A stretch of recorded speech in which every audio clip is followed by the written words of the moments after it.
Well, for all of you who eagerly await the publishing of our podcast on whatever platform you choose to listen at 12 midnight, you've realized by now that it is a little over an hour late. That's because while we were recording at least our first episode that we recorded tonight, my laptop was apparently installing updates, and it glitched some of the video audio syncing, and I've been patching that up the best I can. Had to cut a section about pollen out, so sorry to our home group person who mentioned pollen, and we talked about pollen for a little bit. So you will notice a few little glitches. I try to smooth it over as much as possible, and hopefully this didn't happen on the second or third podcast that we recorded tonight, so you can be praying towards that end. But with that said, we apologize for the little rough patches here and there, but please enjoy. Where are we, Zach? Like physically? You mean like in Romans or like in my parents' house? Or where could we be? Oh, I see what you're doing. We could be on the beach. We could be on the beach. Got the shirt for it. We could be in your favorite football stadium. Not Alabama. Not Alabama. Just kidding, Jonathan. Yeah. I guess since I'm the one that produces it, we could be in Gillette Stadium every time. My worst nightmare in the heart of the lion, the enemy. That's right. Right. Well, we're here to talk about the third sermon in a series that our pastor is doing on the book of Romans. And we'll just give you like a brief overview. Like that. Yeah, and then we'll get into it. So today's text is 18 through 23 from the first chapter of Romans. And what we're going to talk about is really connecting verse 18 to 16 and 17. And they're going to see how Paul really unpacks the unrighteousness. And he's starting this section in Romans where he's really going to show how everyone is under the condemnation of God and sin. And he starts out kind of like with the pagans and how they knew that there was a God, but they suppressed that. So that's what we're going to be talking about today. Let's take it. Let's take it.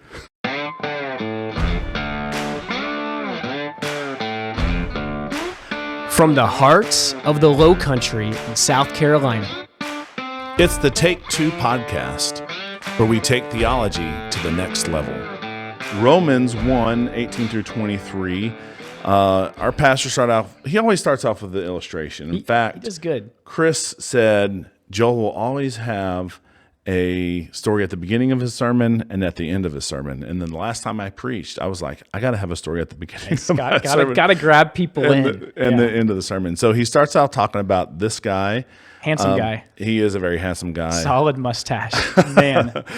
Doctor, and this first name is kind of tough, Ignaz Semmelweis. And he became famous because there were these ladies who were giving birth and they were dying after birth, called childbed fever. And like he did all these scientific tests, something that we would be very fond of today, and tested various things, determined that if the surgeons would wash their hands, it would simply stop the spread of this disease, because it was almost like a positive feedback loop. They would have women die, they would do autopsies on their bodies to figure out why, and then they would go immediately from that into delivering a baby, which to our minds is like crazy. Why would you not wash your hands? But the crazy thing is, even like, crazier. No one believed him, That's right. And they thought he was crazy. Right. And so he eventually like loses his position at the hospital, and just upset because these women are dying. He's got the cure. No one will listen to him. And from reports he eventually ends up into an insane asylum. Man. And so, as Joel likes to do, lesser to the greater, this guy, his passion for sharing what he knew could help save people is reminiscent of Paul's passion of sharing what he knew could save people, the gospel, the good news, which is what this is all about. And so Joel makes the point that Paul, both figuratively and then at the end, literally gave his life for the gospel. Yeah, and then Pastor, like he has done the last few weeks, draws our attention back to this big overview that if you're watching, you probably see on the screen. This I think Jensen has this chart, and there's a lot on there. I think it can be confusing if you're reading everything, but just highlight onto a couple of these themes. I like the one with all the S's in the middle there: sin, salvation, sanctification, sovereignty, service, something like that. There's a lot of different ways to look at it, but kind of frames the overview of Romans, where we're at, where we're going down the road, but where we're going to camp out for probably a few weeks here. Yeah, and we're in this first section now under sin, where you see headings like God's holiness and condemning sin. Our condition is being a slave to sin. We're going to talk about how God is righteous in the law. And then as far as salvation, we're in a state of need. And then the deadliness of sin. So that's that first column that we're going to be in for probably a little bit. So with that, why don't we read the theme verses that occur right before this passage, and then we will go into this passage. All right, so I'll read these. It says, "For I'm not ashamed of the gospel, for it is the power of God for salvation to everyone who believes, to the Jew first and also to the Greek. For in it the righteousness of God is revealed from faith to faith, as it is written, but the righteous man shall live by faith." And then Joel did a good job of saying, why was Paul not ashamed of the gospel? Why was he so driven? Similar to this Dr. Semmelweis, is because this next verse 18, "For the wrath of God is revealed from heaven against all ungodliness and unrighteousness of men who suppress the truth in unrighteousness, because that which is known about God is evident within them, for God made it evident to them." And so should we just keep reading the rest of our text and then let's do talk it. about it? Give that overview. Yeah. I like that. So we'll just read the next couple of verses. He goes through verse 23. So he says, "For since the creation of the world, his invisible attributes, his eternal power and divine nature have been clearly seen, being understood through what has been made, so that they are without excuse. For even though they knew God, they did not honor him as God or give thanks, but they became futile in their speculations, and their foolish heart was darkened. Professing to be wise, they became fools, and exchanged the glory of the incorruptible God for an image in the form of corruptible man and of birds and four-footed animals and crawling creatures." So pretty heavy text there. Starts off with verse 18, God's wrath against the ungodly, the unrighteous people who are suppressing the truth. When I've taught this before, have you ever played with a blow-up ball in a pool? I have. And like you try to push it down. Just keeps coming back up. You can't keep it down. And you got to keep suppressing it. Yeah, so kind of that idea of trying to suppress the truth. But verse 19, God is known, and he makes himself known, and he reveals himself to the world. And then verse 20, God revealed himself in times past and continues to reveal himself today through his handiwork, leaving humanity with no excuse. And so do you know who that guy is? He looks slightly familiar. And, at first I was like, man, Pastor Joel using Jaden and then later Eli in an illustration. Like, that's pretty cool. Right. And then we were talking earlier, and you were kind of like, it's kind of a slam on his artwork that he draws like a 6-year or a 7-year-old. That wasn't the connection I made. Okay. But when I was, my wife and one of my daughters, we have this annual soccer tournament. So they're out of church Sunday. Wow. And you're an elder? No, we might have to revisit that. So I was kind of explaining the sermon, and I was talking through this point, and then they're like, oh, so basically Joel is kind of slamming these kids' artworks. But the point was that an artist, you can know things about an artist based on their artwork or their handiwork. Yeah. And he showed this picture and a couple of others, and we picked this one out since... It's a chicken. It's a chicken. If you're wondering, or if you're listening and you don't see, it's a chicken, not a bird. Like it's similar. It's close enough. Yeah. So this is a picture of Zach's son and a chicken that he drew, and Joel was saying, you kind of know this is going to be a child's artwork based on that. And then the same way we can look around and see all the handiwork of God and draw conclusions about who God is. Yeah, and the little sub points here, that we learn so many different things through God's handiwork. It's not just like one thing here or there, but it's like all throughout creation, we see his eternal power. We see divine nature.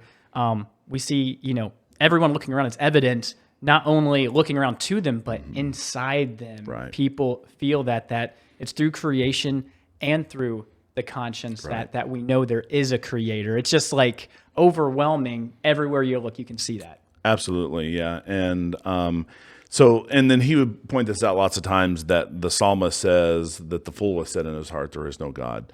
And so we know the evidence is pretty overwhelming, but we know sin nature helps, darken people's eyes and turns them away from it. And so then we have, he also mentioned Psalm 19. We're not going to take the time to read that, but it is a good psalm to read. And it's almost like Paul had this psalm side by side. And we'll talk a little bit more about this in our Take Two section. But in Psalm 19, David says that night after night, the heavens pour forth speech, but there are no words. Yeah, that's good. And Paul in this passage says that his invisible qualities are clearly seen. So both of them have this like play on words, like you're hearing words that aren't being spoken, you're seeing things that are invisible, that is revealed through creation. And when people do that, when they, are fools essentially by dishonoring God, not giving him that proper place, what they're really doing is supplanting God as the creator with creation, four-legged creatures, whatever it is, these different idols. And Paul's going to talk about, pagan people right now. We'll talk about self-righteous, the Jew, everyone. He goes to great lengths to show it's not just these Gentiles. It's not just the Jews. It's really everyone does this in some way or another. Right now, we're kind of focusing on these pagans, these Gentiles who don't have access to special revelation, but we all do it in one way or another. Yeah, that's exactly right. And you look back at those verses, it kind of starts off with not giving God his proper thanks, his proper place, and then from there they are darkening their hearts, and they're going to, just like you said, they're going to start worshiping creation rather than the Creator himself. So that's all of it. And then we have this quote from William Barclay. We'll just read that and then some application points, and then we'll get into the Take Two section. So William Barclay says, "They were fools because they made their ideas, their opinions, their speculations, the standard and the law of life, instead of the will of God. The sinner's folly consisted in making man the master of things. They found their standards in their own opinions and not in the laws of God. They lived in a self-centered universe. Instead of looking out to God, they walked looking out into themselves. And like people who do not know where they are going, they fell. And the result was idolatry." So that's when we're putting something in front of God. "The glory of God was exchanged for images of humans and animal forms. The root sin of idolatry is that it is selfish. People make idols, they bring offerings and address prayers to them. Why? So that their schemes and dreams may be furthered. Their worship is for their sake and not for God's." So a pretty good overall take on these verses. And then we have the application that Joel always gives us. So these verses, in this application, inform us both why we share the gospel, and how. Yeah, I like that it answers both those questions. This is one of those texts that everyone should just have like filed away in their mind, because it's foundational to so many things. Yeah, so the why is people are under the wrath of God. We know that there is judgment waiting, and the how is that we give the bad news first. And our church is big on the Ray Comfort videos and the Ray Comfort style of sharing the good news, because really there is no good news unless there's some bad news first. Yeah. And that's the part about the gospel that's offensive. We're not supposed to be offensive as people, but it can be offensive, like we've talked in the past about telling people they're in sin, but that's the bad news. So we always try to give law before grace. And then Joe really kind of hit us with this bumper sticker of an application. You want to give that one? He has that God is wrathful at sin. He isn't a bumbling grandfather. He is a holy God. and that this is foundational. Get this wrong, we probably get everything else wrong, because I think a lot of people are fine with saying, I maybe do some bad things, but I'm overall a good person. Like God is this, but I like that bumbling grandfather that overlooks things, that he just wants everyone to be happy.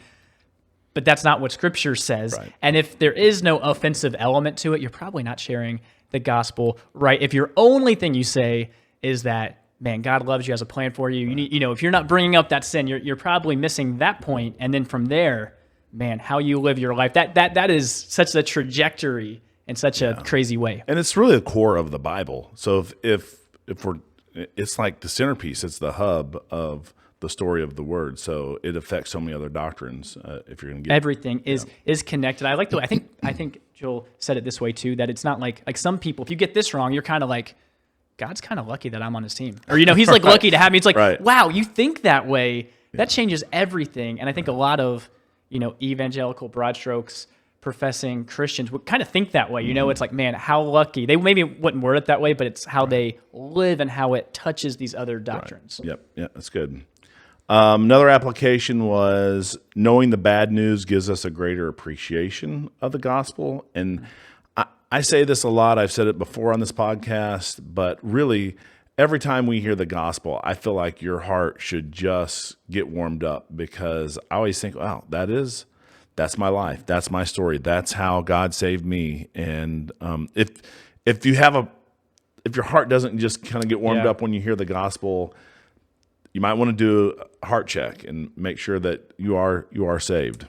Yeah, I think that's so true. That greater appreciation. And this next application kind of goes in tandem with that, the importance of our being thankful people and honoring God. Where it's really true that proud people aren't thankful people, that humility, it kind of all goes, you hear the gospel, you're so grateful and thankful. And when you talk to other people, you're not thinking, man, I'm super smart, I nailed this, how come they can't get it? That's like the wrong attitude. That it really just shows you, man, why me? Why did God work in my life? I'm so grateful for all of this. Then it kind of closes out with talking about these pagan idolaters. The vast majority of those in Paul's day, they're without excuse for their ungodly and righteous living, and they need to hear Christ. Kind of connecting, closing it out. And it's, you think about what they knew at that time. Yeah. And they were without excuse. Right. Compare that to what we know at this time, like all our scientific advances. I think they just show more and more evidence of God's inner working. So that's the overview. So now for our take two. So really, Zach has mentioned a couple times about my apologetics background, and so I did lean heavily into apologetics. And so this verse and other passages in the New Testament really kind of give you this apologetic emphasis, like knowing, and what we would call it is either like natural theology, some would call it like general revelation. So things that you can know about God just from general revelation. What is your master's is in philosophy with emphasis on apologetics, or it's in apologetics? I always mix it up. No, that's it. You got it right. So it's a master's in philosophy with a concentration, was what they called it. This from with the concentration in apologetics from the Southern Evangelical Seminary, so in Charlotte, So they have a real focus on Geisler and Thomistic philosophy. So lots of times we've been accused of being Catholic or loving Catholic. You're basically Catholic. Yeah, basically Catholic. And unfortunately, I think we have had some well-known students convert to Catholicism, but the seminary and your average student do not endorse that at all. Well, you being the resident apologetics, we'll lean on you heavily for this and kind of look at this first area of what can be known about God from his handiwork, these invisible qualities that are clearly seen. And you alluded to this, this phrase, pouring forth, speech, but there's no words. Right. Yeah.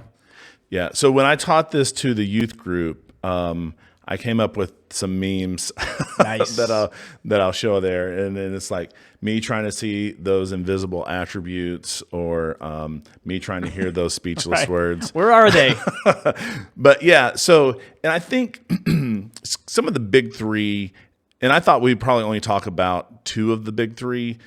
but we just referenced when Joel was talking about creation and conscience. So two of those fall under creation. So we would call them, and don't get hung up on these words if this is a new word to you, the cosmological argument for God's existence and the teleological argument for God's existence. Those both reflect on nature of creation that we see.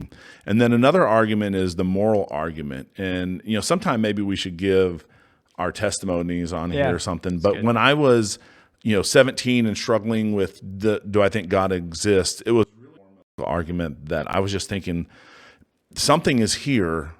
It needs an explanation, and a very nascent form of the moral argument of, I know that there's right and wrong. I don't doubt that there is wrong, that there's evil.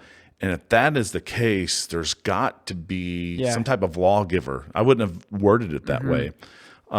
So I thought for our take two, and just for brevity, maybe we would just kind of give a flyover of the cosmological argument and the teleological argument. But if you're new to this channel, there are some Sunday schools that I've taught on these topics, and I will link them in the doobly-doo below in the description. Yeah. And these are going to be good because Michael's taking like some time to go through. It's not like we're trying to rush through it and then you don't understand it. Right. And if it's the Sunday schools that I've been in, there's even at times, if someone's not getting it, back and forth question answer, that really helps flesh it out, because Michael will just assume everyone knows everything about these syllogisms and whatever, and then that's where you should spend a lot of time. Yeah, go through it, and there's other people like William Lane Craig. I wouldn't endorse everything he says. He has some good videos on these as well, and these are pretty well-known arguments in the apologetic realm. So cosmological argument, very simply put, well, I say very simply put, there are different varieties of the cosmological argument. Thomas Aquinas had one, Leibniz had one. So we're going to go over the so-called Kalam cosmological argument, but there are other arguments in that, some that are maybe even better, but I think it's simple and it's very good. But the Kalam cosmological argument would say the universe began to exist, it's premise one. 2, everything that begins to exist has to have a cause. 3, the universe has a cause. So that's the argument. I'm not going to defend those premises. If those premises are true, the form is right, then the argument is sound, and the conclusion follows. So I spend time in that other video kind of unpacking those premises about because basically if you don't, I know you unpack in the video, but if you don't affirm that, you're saying no one caused anything. We're just like, you have to really. Yeah. So you have to deny either the first premise that the universe began to exist. All of science points to the universe beginning to exist. And that's like, I know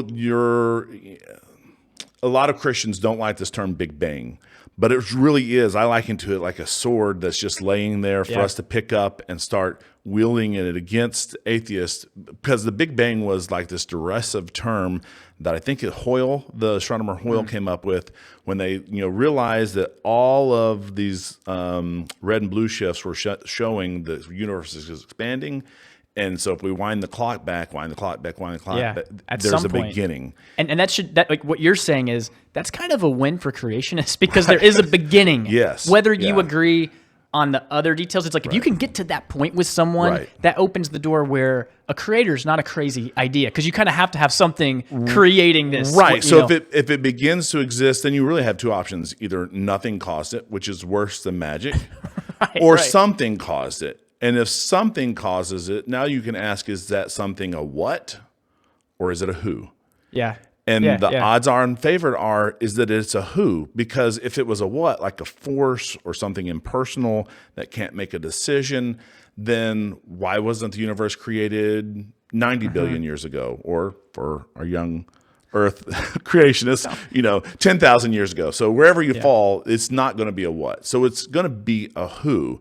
And so then that tells us, so when I have presented this argument before, and one of the common pushbacks against this argument is this just gets you, Aristotle's uncaused cause. You don't really know anything about about this thing that created. All we know is uncaused cause. But we do know that, following that reason, it's a person. This cause is personable, because it happened at a finite time in the past. Whatever that time is, it wasn't always in effect. So it wasn't a force like gravity.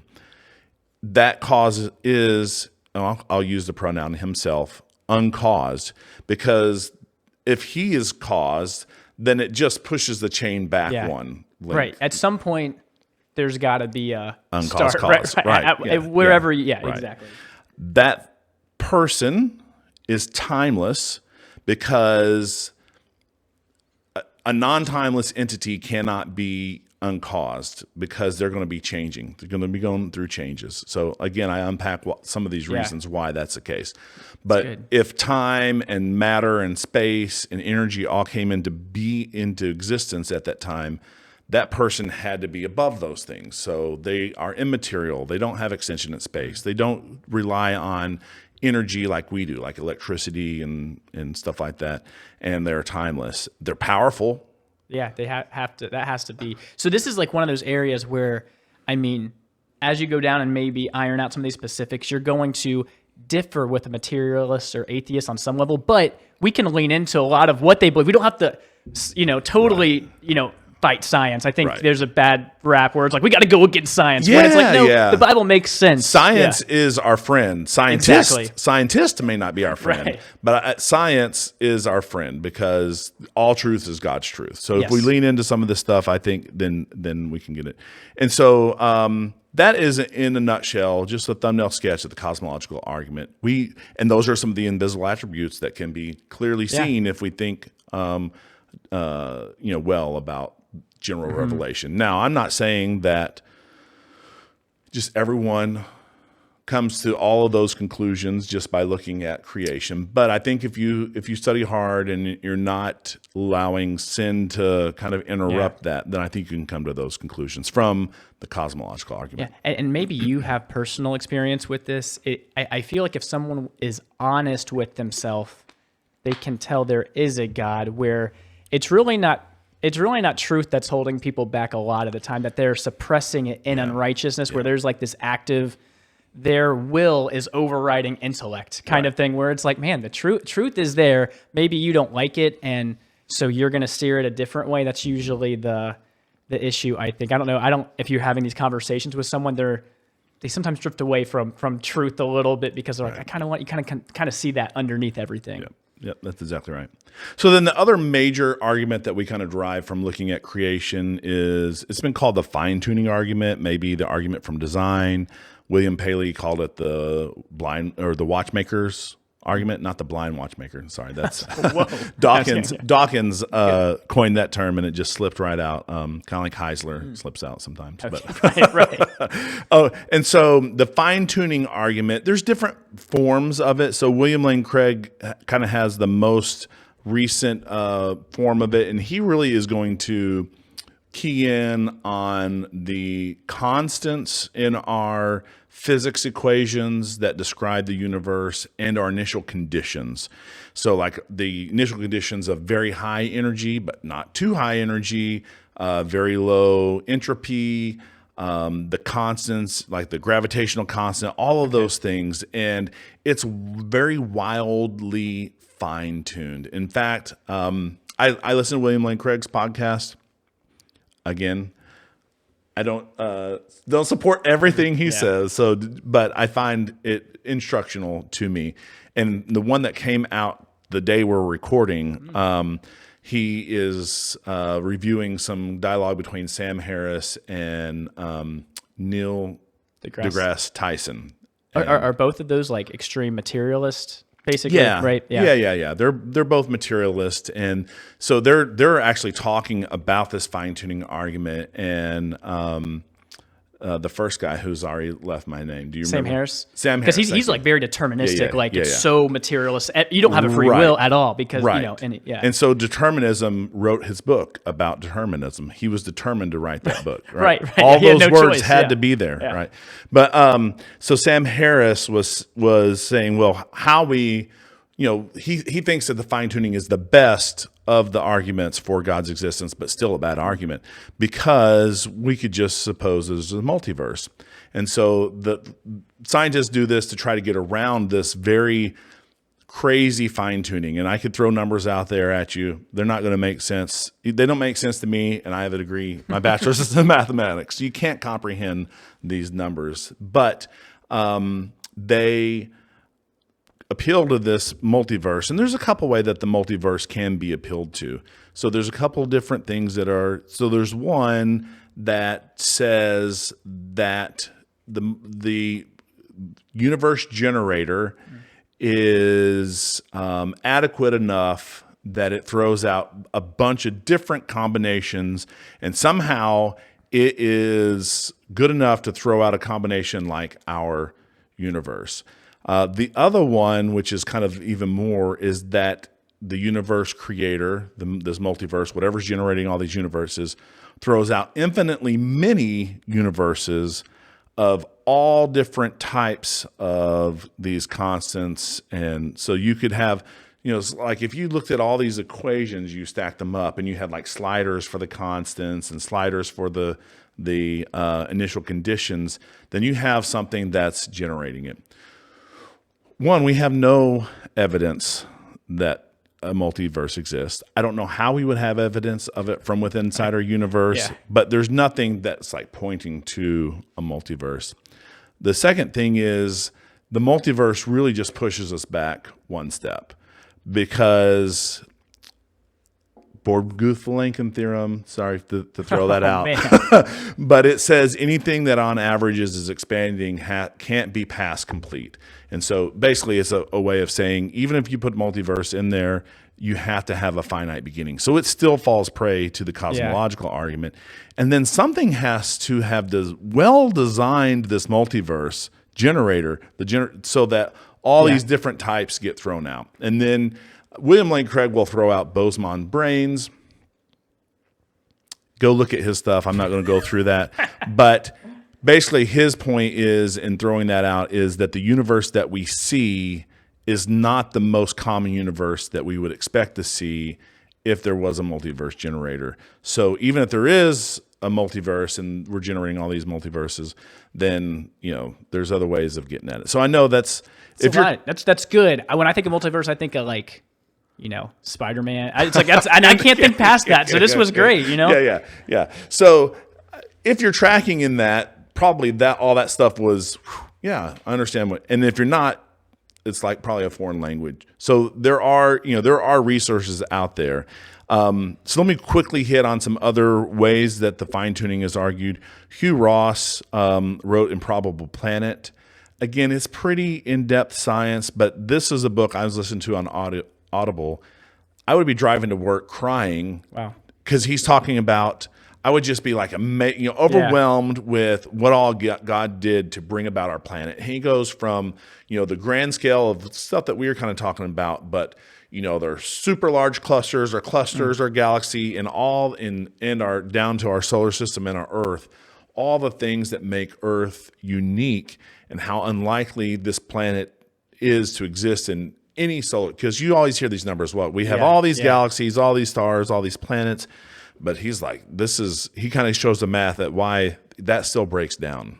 Wow. Yeah. It's pretty cool. That because I think we all know this stuff. It's nice when someone's able to frame it in a meaningful way, because it is with all of this information, it is crazy that people don't see it. Again, that suppression of truth, because these smart people looking and they're like, hey, if there's a million universes out here, maybe or more infinite, it's like you just have to think of so many things to make way for this kind of stuff, And one thing to think about is, if this infinite multiverse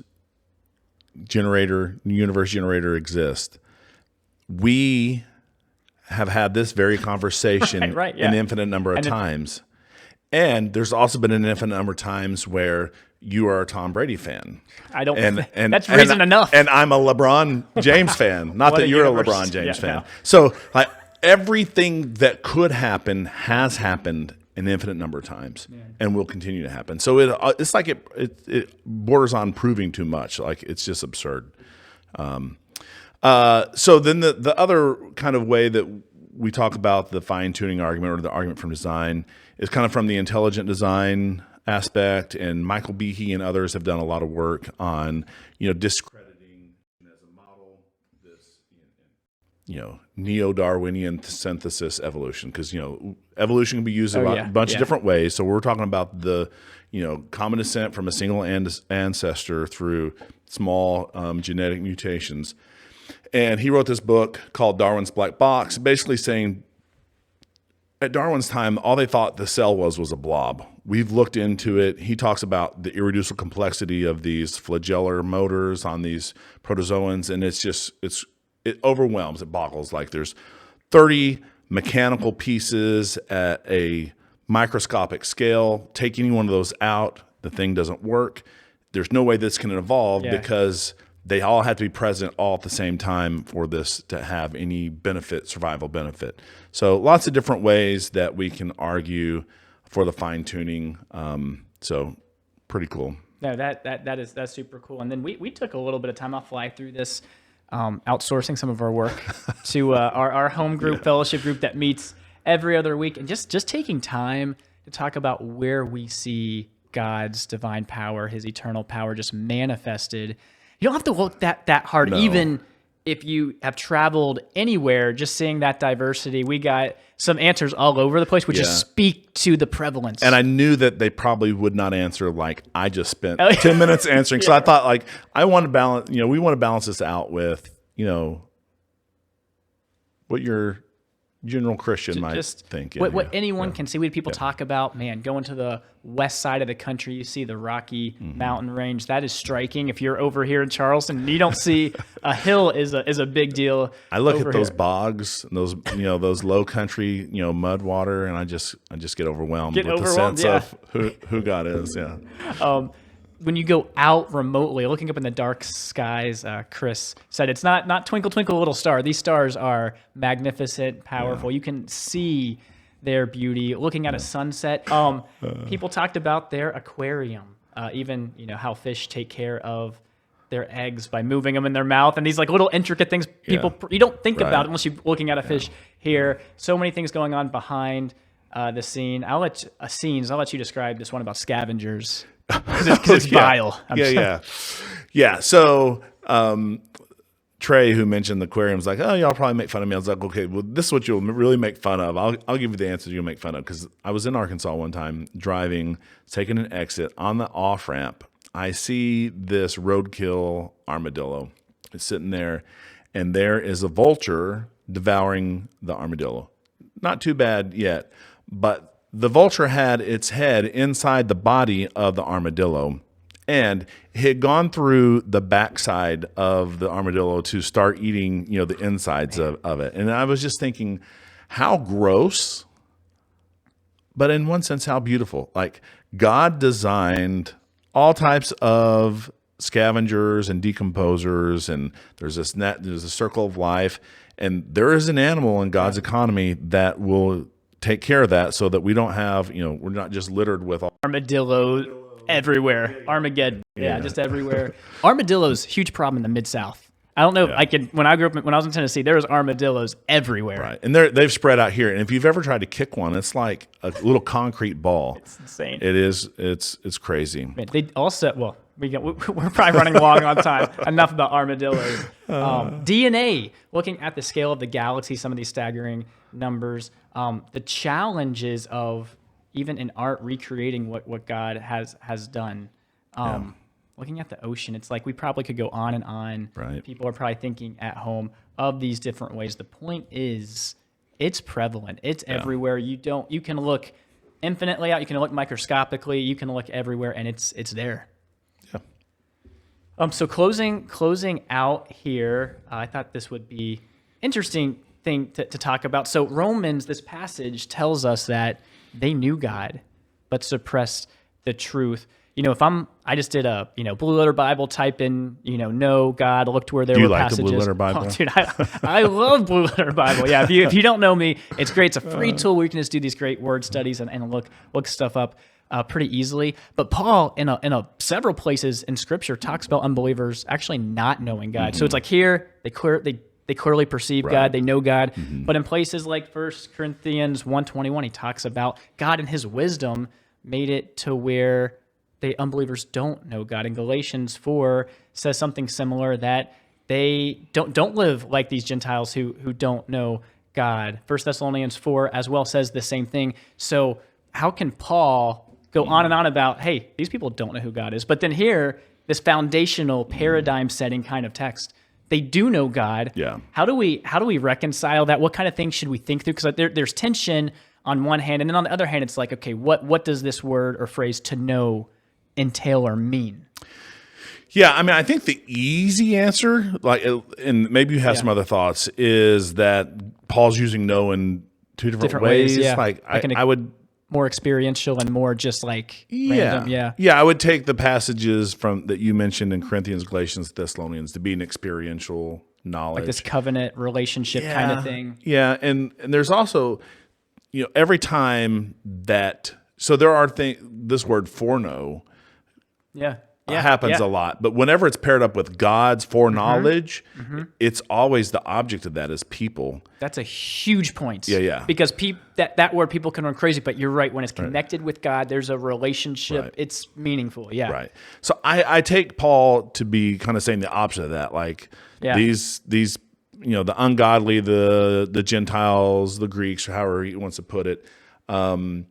They don't have this experiential knowledge. They don't know God. But so, growing up, we'd always kind of talk about a heart knowledge and a head knowledge. So I think maybe that's a good way of classifying. Like we have this, as a believer, we have both a head knowledge and a heart knowledge of God. But everyone at some level has a head knowledge of God. Yeah. Like you can talk to people who deny that God exists, and they will tell you that they don't. So I'm not saying this is an evangelism strategy. Yeah, right. And if you're listening here and you're like, you don't think God exists, we would say that we think at some deep down level, there's a part of you that goes, I bet God exists, So somewhere. And even thinking on the general revelation, special revelation, it's like you can know there's a God generally. You might not know that specific or the whole, in that way, but I think that's a good way to tease it out in case you come across that and you're like, wow, these seem to be contradicting themselves from the same